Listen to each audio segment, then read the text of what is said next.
Well, hello and welcome to this week's video here on the Rest of Saga YouTube channel. Thanks very much for joining me, and we're going to discuss my Land Rover Series 3 88-inch from 1976. And is it a truly practical classic vehicle? We're going to consider everything from the engine, drivetrain, purchase cost and maintenance. So let's get stuck in. This is my Land Rover 1976, obviously built in 1975.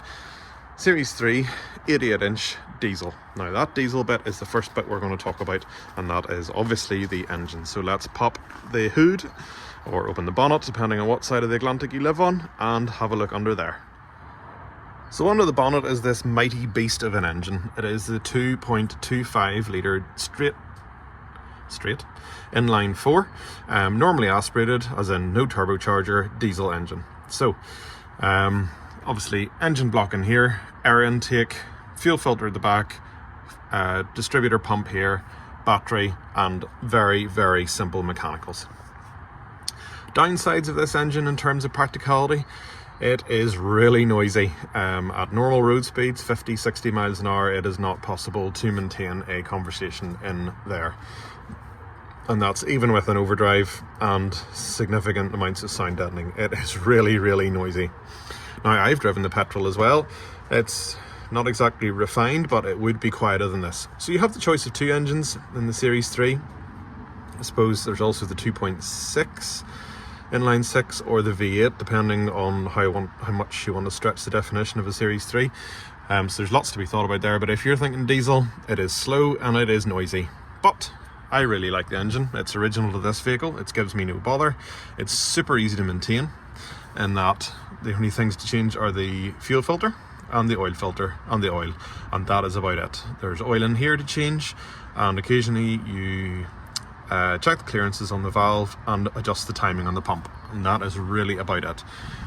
In terms of being a practical classic, I think it is practical, and if you're not going very far, but if you're wanting to use this as a daily driver, that would be arduous. That would be the only way I'd describe it. In terms of the petrol, it's a lot more thirsty, although it's quieter, so there's pros and cons of each. That's really a personal decision. I like the diesel, but I would not want to travel to the north of Scotland with it, as I'd probably be deaf. Indeed, my children both wear, well, the two that come out here with me both wear ear defenders to look after their hearing, so probably a bit of a downside on the Land Rover on that count. Other things to talk about under here: enormous battery, the biggest one I could fit in there, because the diesel, when it's cold, needs a lot of cranking. Heater, I think it's alright. It gets a lot of stick, the heater, but as long as you look after it, make sure it's well sealed, both sides of the bulkhead, which mine isn't particularly good, but it does clear the windows once it's warm, so I can't really complain about it too much. I think if you had the soft top on the Land Rover, you would struggle, but mine's a fairly well sealed hard top, so seems to keep the heat in. Maybe I'm wrong in that, but I'm sure someone will correct me. Good heater. In terms of being a practical classic, the Land Rover will never really overheat. If anything, they're overcooled. So it's certainly not something you may compare with like the likes of a Triumph Stag or an MGB or something, but overheating will not be an issue. Let's close the bonnet and have a look around the rest of the vehicle.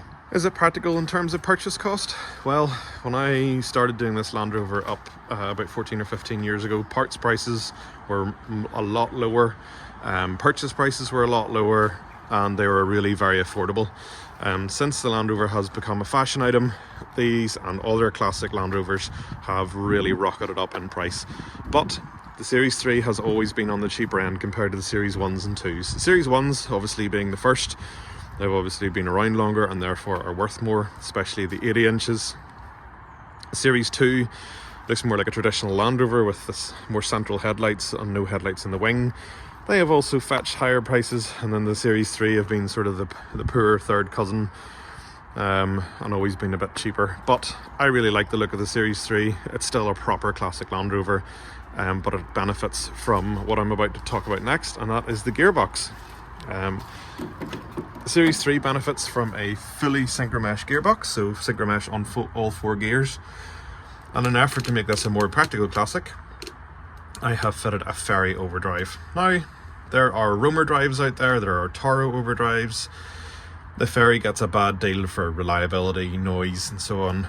Again, if you're not travelling the length and breadth of Europe, a good condition ferry overdrive is more than enough. It was grand in period, although a little bit weak because of the small oil capacity. If you can afford one, a roamer drive would be better because they have a greater oil capacity through the transfer box. I talked about noise. I have a thick rubber mat in here. The children wear the air defenders and I have started too. It has 3 seats in the front. Can you name a practical classic with 3 proper seats in the front with 3 seat belts? My kids absolutely love it up in the front. I have the child seat in here. It really is quite hard to beat. The visibility is excellent. I talked about the heater. There's vents up at the top, there's vents underneath. It's fine.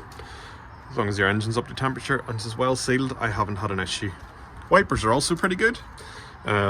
It's all about maintenance, and I think that's the same with most classics. I had an MGB at one stage, for those of you who follow this YouTube channel for any length of time, and it was all about maintenance. As long as you look after classic cars, it makes them useful.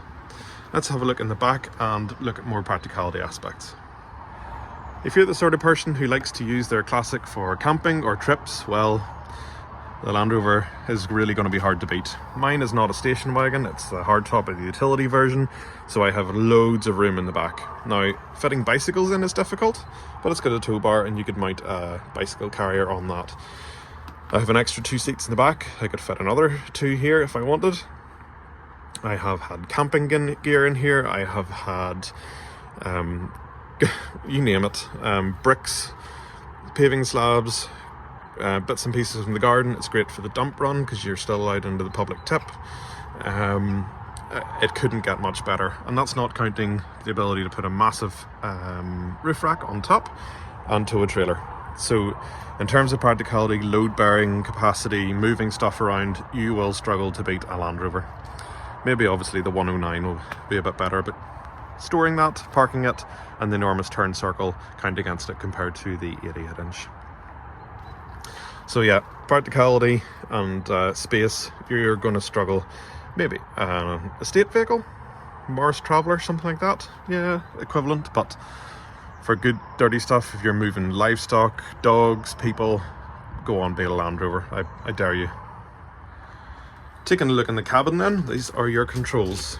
Nice big steering wheel. Steering is heavy, counts against it, but a nice big steering wheel gives you a greater moment of turning and therefore gives you better control and practicality. That is a positive. 3 conventionally spaced pedals, no funny veteran pedal arrangement here. The brakes are really good. Don't let people tell you otherwise. They are perfectly up to scratch. Drum brakes, when they're maintained properly and adjusted properly, they will stop the Land Rover even with a big trailer on the back. I have tried. The controls take a little bit of getting used to, the number of gear sticks and so on. This is your conventional 4-speed gearbox, so that's your gears. Yellow is for 4-wheel drive control because the vehicle is normally 2-wheel drive on the road, and this is for high or low range. It can all be controlled from in here, and this is your overdrive too. It's very self-explanatory, and once you get used to it, it's absolutely fine. That last lever down there is for a hand throttle. How many E-Type Jags do you know have a hand throttle? Cruise control in 1975? Hard to beat. What other things do you need to think about whenever you're talking about a practical classic? Cost of insurance. I'm 33 and this vehicle costs £110 a year to insure. Now, that's on a classic policy. I'm not entirely sure what it would be if I wanted to drive it every day, but I don't because it's a classic. So very cheap to insure. Road tax, 0. And fuel, 23 miles to the gallon on average. Could be better. I don't do long journeys on it, so not too bad. And MOT costs, if you're going to go down that route, is standard MOT cost.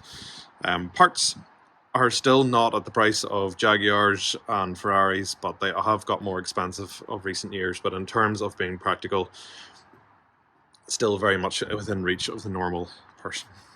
Can you do the work yourself? Well, if you follow this YouTube channel, you will find out that you most certainly can.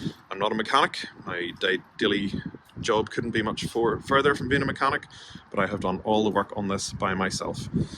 And I'm sure you'll agree that it's in pretty good condition for the work that I have done. Once again, thanks very much for watching this video here on the Rescue Saga YouTube channel. Give me a like, hit the subscribe and all those other things. I reply to all the comments here in the YouTube channel, so be sure to let me know what you think of this video and if you have any suggestions or hints that you would have made. You can follow me over on Instagram and Facebook as well. I'm active across all those channels and like to post a variety of things across them.